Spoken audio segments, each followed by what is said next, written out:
Hello and welcome to SPMIS Academy. Today we'll analyze important newspaper articles of 26th April 2023. Please note you can download the PDF version of today's newspaper analysis by clicking the link given in the comment section. This is the list of the topics that we will be covering from today's newspaper.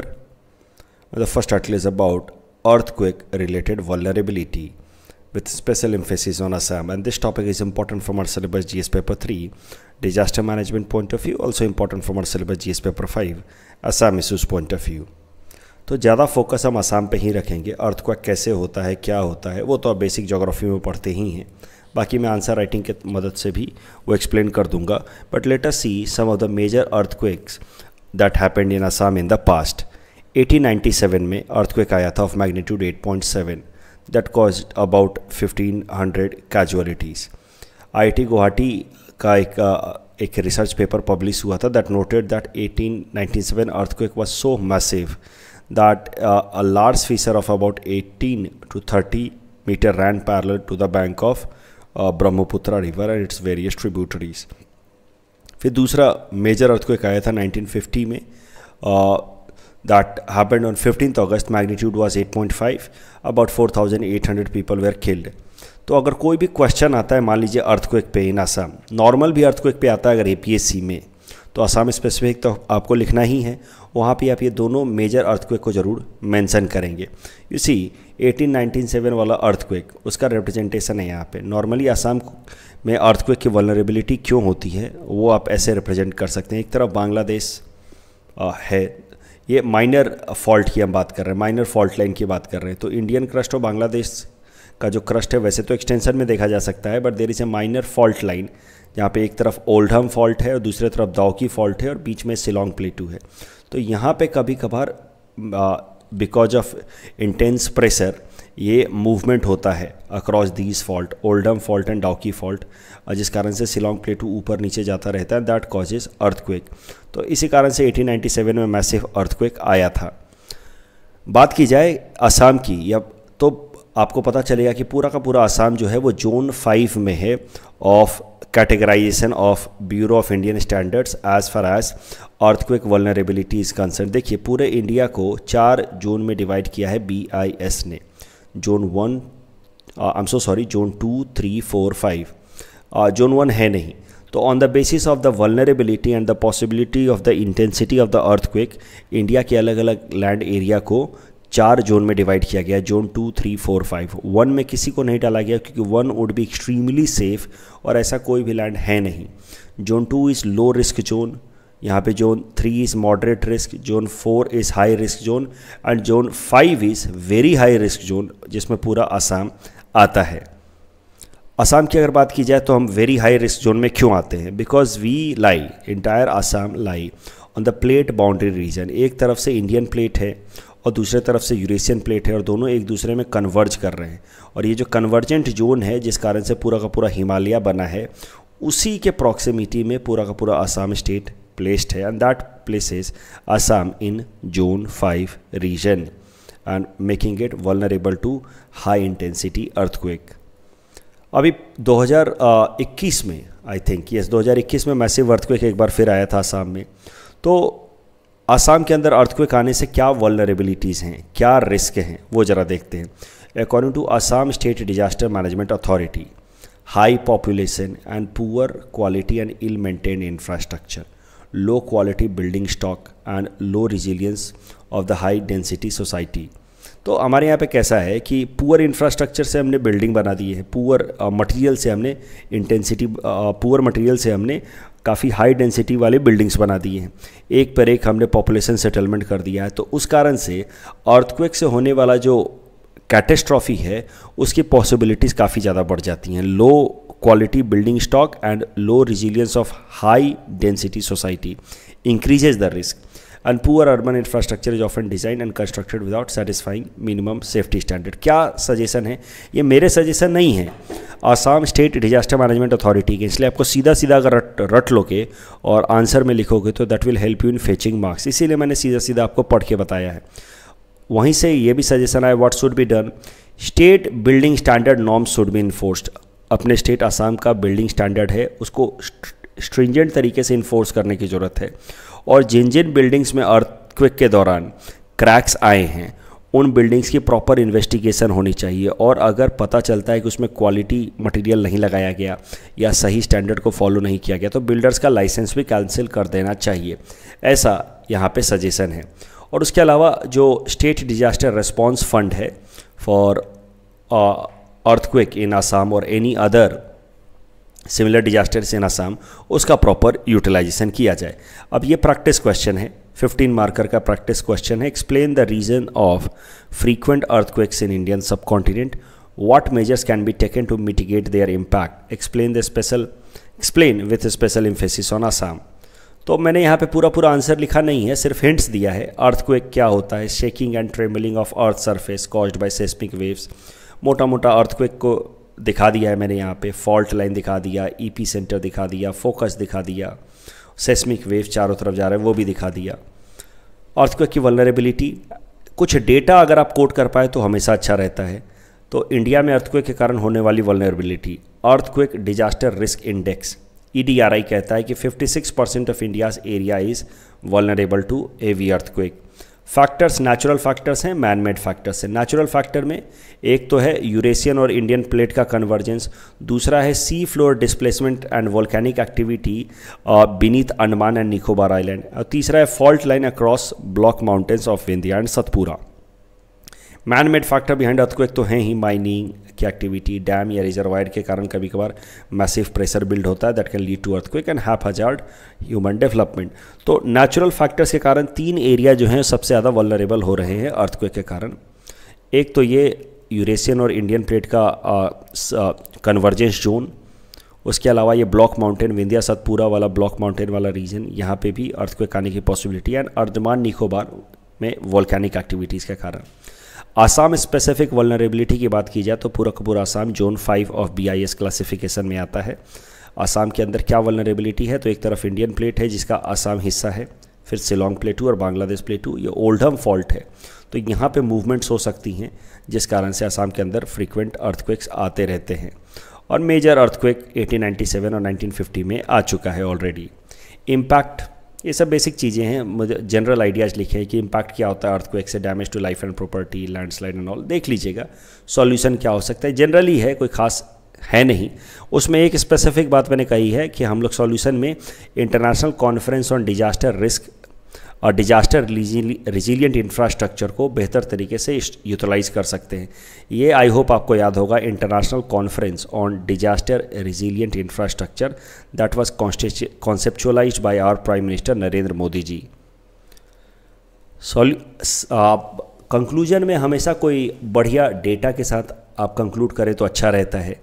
तो Sendai framework का data है कि हर $1 spend on disaster risk reduction helps in saving $7। उसके अलावा आप ये भी कह सकते हैं कि यूनाइटेड नेशन ने कहा है कि आने वाले टाइम में इंडिया के अंदर अर्थक्वेक की फ्रीक्वेंसी और मैग्नीट्यूड बढ़ेगी and about 200 million people will be impacted with earthquake by 2050। तो ऐसे हालात में we need to focus more on disaster resilient infrastructure. The next article is about Logistics Performance Index, and this topic is important from our syllabus GS paper 3 infrastructure point of view. Logistics Performance Index एक ranking है या आप समझिए एक benchmarking है that is released by world bank group.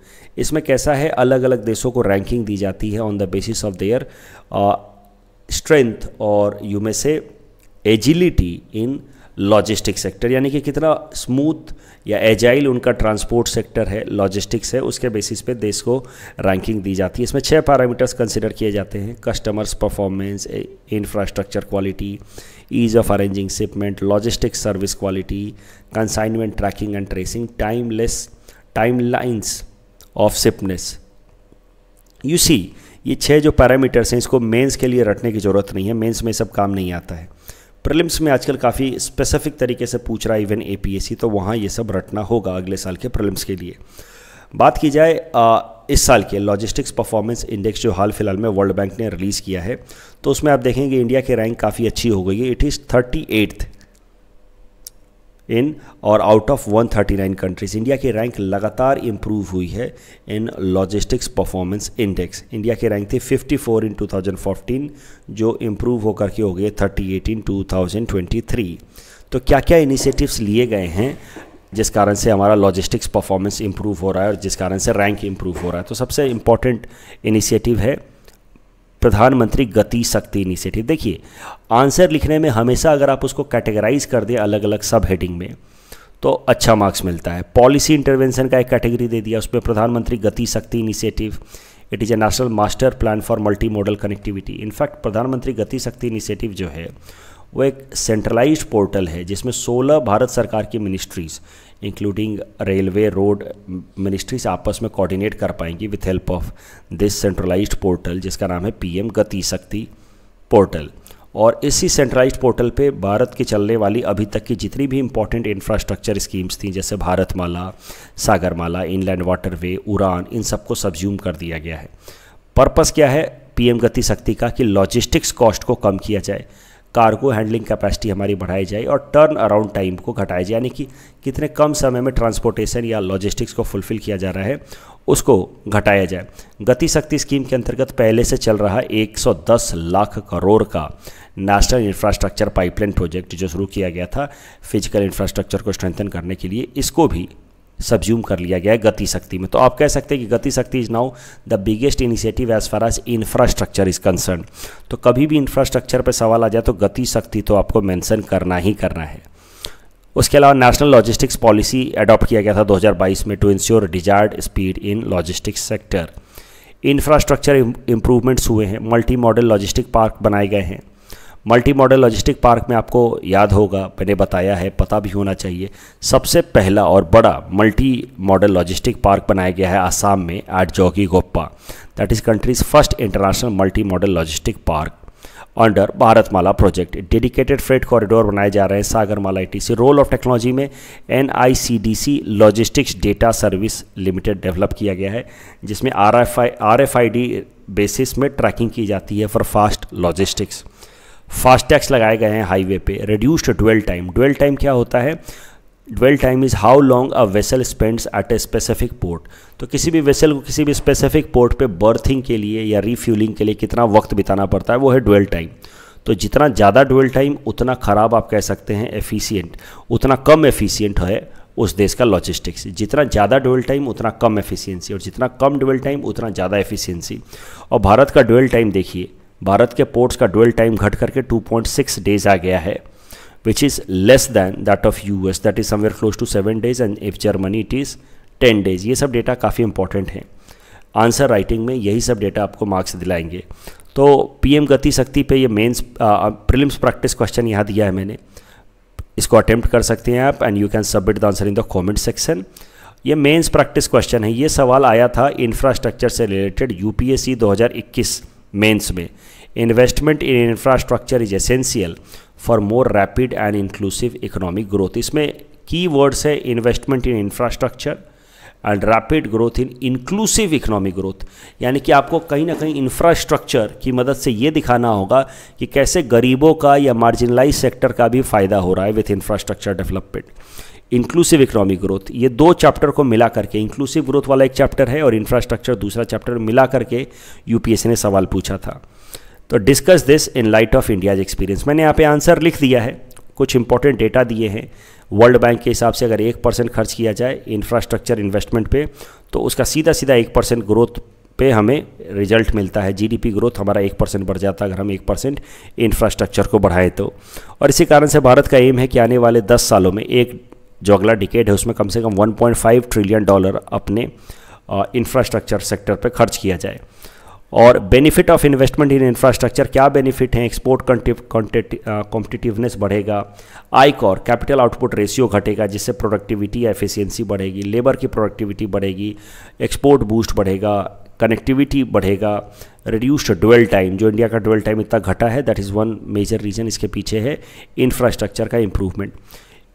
अब आपको साबित करना है कि कैसे investment in infrastructure sector has brought inclusive growth. तो इस आपको कुछ नहीं इंफ्रास्ट्रक्चर से रिलेटेड स्कीम्स निकालने हैं जो इन जनरल इंक्लूसिव ग्रोथ को प्रमोट कर रहा है। तो मैंने कुछ एग्जांपल दे दिए हैं, Ujjwala, street lighting national programme, Saubhagya scheme, Jal Jeevan mission, PM Awas Yojana, और फिर मैंने जैसा आपको कहा था इंफ्रास्ट्रक्चर की बात चलेगी तो पीएम गति शक्ति तो लिखना ही है, तो पीएम गति शक्ति यहाँ पे लिखा है। और इस तरह कुछ कंक्लूजन दे दिया है, owing to special emphasis on infrastructure development, India's ranking in logistic performance index released by World Bank has improved। हमेशा कोई करंट रिलेटेड डेटा वगैरह अगर दे करके आप कोट करके करंट डेटा को कोट करके आप कंक्लूड करते हैं तो that is always impressive thing to do and that will help you in fetching good marks. Next article is about Pradhan Mantri Urja Ganga project. तो देखिए, प्रधानमंत्री ऊर्जा गंगा प्रोजेक्ट को समझने के लिए आपको समझना होगा कि हमारे देश में शुरू किया है भारत सरकार ने one nation one grid project. ये one nation one grid project का पर्पस है कि जितने भी हमारे देश के गैस पाइपलाइन या फिर ऑयल पाइपलाइन है उनको आपस में कनेक्ट कर दिया जाए। That is the purpose of one nation one grid project. इसी one nation one grid project में एक पाइपलाइन बिछाई जा रही है जिसका नाम है ऊर्जा गंगा प्रोजेक्ट। ये जो प्रधानमंत्री ऊर्जा गंगा है that will be connecting Jagdishpur of Uttar Pradesh to Haldia of West Bengal. और जहाँ पे ये हल्दिया में वेस्ट बंगाल में ये प्रधानमंत्री ऊर्जा गंगा प्रोजेक्ट ख़त्म होगा, वहाँ से फिर एक गैस ग्रिड पाइपलाइन शुरू होगा जिसका नाम है north east gas grid pipeline, जिसका काम है कि नॉर्थ ईस्ट के सारे इंपॉर्टेंट सिटीज़ में ये नेचुरल गैस सप्लाई पहुँचाएगा। तो आई होप आपको बात समझ आ रही है। One nation one grid, one nation one grid में अलग अलग पाइपलाइंस बिछाए जा रहे हैं। तो एक इंपॉर्टेंट पाइपलाइन है प्रधानमंत्री ऊर्जा गंगा पाइपलाइन, और प्रधानमंत्री ऊर्जा गंगा पाइपलाइन जो ख़त्म होगा वो होगा हल्दिया में, और हल्दिया से फिर एक पाइपलाइन बिछाई जा रही है जो नॉर्थ ईस्ट के सारे स्टेट्स में नेचुरल गैस सप्लाई करने में मदद करेगा, और उसी का नाम है north east gas grid project. हाल फिलहाल में न्यूज़ में क्यों था? क्योंकि प्रधानमंत्री ऊर्जा गंगा प्रोजेक्ट को हाल फिलहाल में कंप्लीट किया गया है, जिसके कारण प्रधानमंत्री नरेंद्र मोदी जी ने इसकी काफ़ी तारीफ की है। The next article is about प्रणाम act. On this topic is important from our syllabus GS paper 5 Assam issues point of view, also important from our syllabus GS paper 4 ethics point of view। प्रणाम act के बारे में I hope आपको पहले से पता होगा, हमने क्लास में भी डिस्कस किया है कि 2017 में एक कानून पास किया गया था and it makes mandatory for state government employees to look after their parents and unmarried differently abled siblings who do not have their own source of income. तो under the act, if Pranam Commission gets a complaint that the parents of the state government employee are being ignored, 10 से 15% उस employ का salary काटा जा सकता है जो उनके पेरेंट्स को या उनके डिफरेंटली एबल्ड सिबलिंग्स जो मैरिड नहीं हैं उनको दिया जा सकता है। तो देखिए, आपको ध्यान देना, if you are a state government employee तो आपको अपने पेरेंट्स का और डिफरेंटली एबल्ड सिबलिंग्स का ध्यान देना है, नहीं तो प्रणाम कमीशन में कंप्लेंट होने पे वो आपका 10 से 15% सैलरी काट के सीधा सीधा पेरेंट्स को दे देंगे। That only covers state government employee and state PSUs, but it till now does not cover private companies and central government employee. Long run में उनको भी इंक्लूड करने का प्लान है जो स्टेट ऑफ असम में काम करेंगे, तो सेंट्रल गवर्नमेंट या प्राइवेट कंपनी के एम्प्लॉय को भी इसमें इंक्लूड करने का गोल है लॉन्ग रन में, लेकिन अभी वो इंक्लूडेड नहीं है। अभी एथिक्स पर्सपेक्टिव से इस पर कहाँ इस्तेमाल करेंगे वो ज़रा देखिए। क्लास में हमने लॉ और एथिक्स पे काफ़ी चर्चा की है कि law is the super structure, ethics is the base, और उसमें हमने कई सारे डिस्कशन किए हैं कि कभी कभार प्रोग्रेसिव चेंजेस लाने के लिए हमें लॉ को प्रोग्रेसिव बनाना होता है, धीरे धीरे एथिक्स शिफ्ट होता है, कभी कभार एथिक्स को इंक्रीमेंटल मैनर में शिफ्ट करते हैं तो लॉ भी शिफ्ट होता जाता है। इस पर्टिकुलर केस में देखिए क्या हो रहा है। लॉ बनाया गया है ताकि एथिकल स्टैंडर्ड को सस्टेन किया जा सके।